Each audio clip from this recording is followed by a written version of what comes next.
केरल में एक तरफ इलीगल गोल्ड स्मगलिंग लगभग बंद हो चुकी है और दूसरी तरफ नारियल तेल इतना महंगा हुआ कि डिमांड ही लगभग खत्म हो गई। दोनों न्यूज़ अलग अलग हैं, लेकिन अगर आप इन्हें साथ जोड़कर देखना चाहें तो ऐसा कर सकते हैं।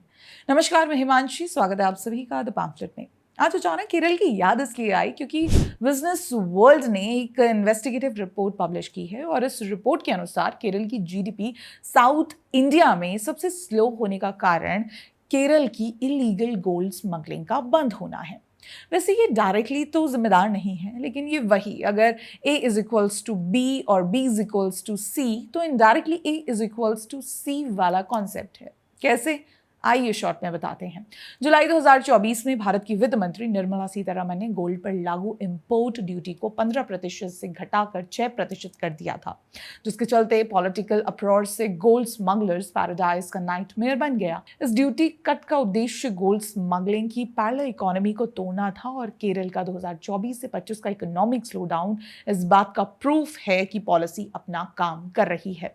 हम या बिजनेस वर्ल्ड की रिपोर्ट दोनों ये नहीं कह रहे कि केरल के साउथ इंडिया के सबसे लोएस्ट जीडीपी रेट होने के पीछे केवल गोल्ड स्मगलिंग का कम होना ही कारण है, लेकिन गोल्ड स्मगलिंग का बंद होना, हाँ, ये कोई छोटा मोटा कारण नहीं है। ये केरल की मौजूदा आर्थिक सुस्ती के पीछे का एक बड़ा और ठोस फैक्टर है।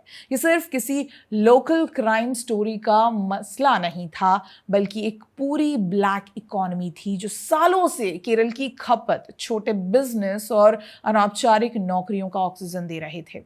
उदाहरण के लिए directorate of revenue intelligence DRI के 2022 के आंकड़ों के मुताबिक भारत में जब भी गोल्ड स्मगलिंग होती थी, अक्सर लगभग 45% हिस्सा सिर्फ केरल के हवाई अड्डों से पकड़ा जाता था। अकेले 2021 से 22 में करीब 3000 किलो अवैध सोना विभिन्न एयरपोर्ट्स से जब्त किया गया, और ये सिर्फ वो है जो पकड़ा गया। असली मात्रा का अंदाजा आप खुद लगा सकते हैं। ये सोना Dubai, Kochi, Abu Dhabi, Kozhikode और मस्कट, त्रिवेंद्रम जैसे रूट से लगातार आता था। इन स्मगलिंग नेटवर्क्स के जरिए हर महीने करोड़ों रुपए नगद लोकल मार्केट में घुसते थे।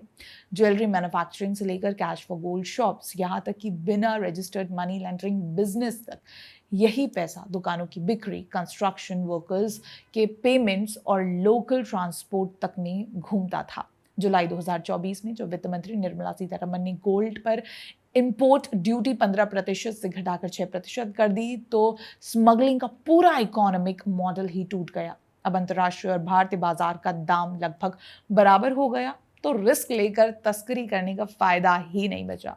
नतीजा, वो नकद का छुपा सहारा एक झटके में गायब। इसके असर सिर्फ जमीन पर नहीं, हवा में भी दिखे। गल्फ देशों की कई एयरलाइंस ने, जिनकी फ्लाइट्स इन हाई स्मगलिंग रूट्स पर रोज भरती थी, धीरे धीरे कई रूट्स बंद कर दिए गए। इसने न सिर्फ प्रवासी मजदूरों की आवाजाही पर असर डाला, बल्कि टूरिज्म और एयर कार्गो सेक्टर को भी चोट पहुंचाई। तो हाँ, केरल की जीडीपी ग्रोथ का साउथ इंडिया में सबसे नीचे होना सिर्फ एक पॉलिसी साइड इफेक्ट नहीं, बल्कि गोल्ड स्मगलिंग बंद होने का सीधा नतीजा भी है। हाँ, सरकारी खर्च पर सीमाएं, विदेश से आने वाले पैसों में कमी और निजी निवेश की धीमी रफ्तार जैसे अन्य कारण भी मौजूद हैं। लेकिन जब आप एक अर्थव्यवस्था से सालाना हजारों करोड़ रुपए का नकद फ्लो निकाल देते हैं, तो स्लो डाउन होना सिर्फ संभव नहीं, बल्कि तय है।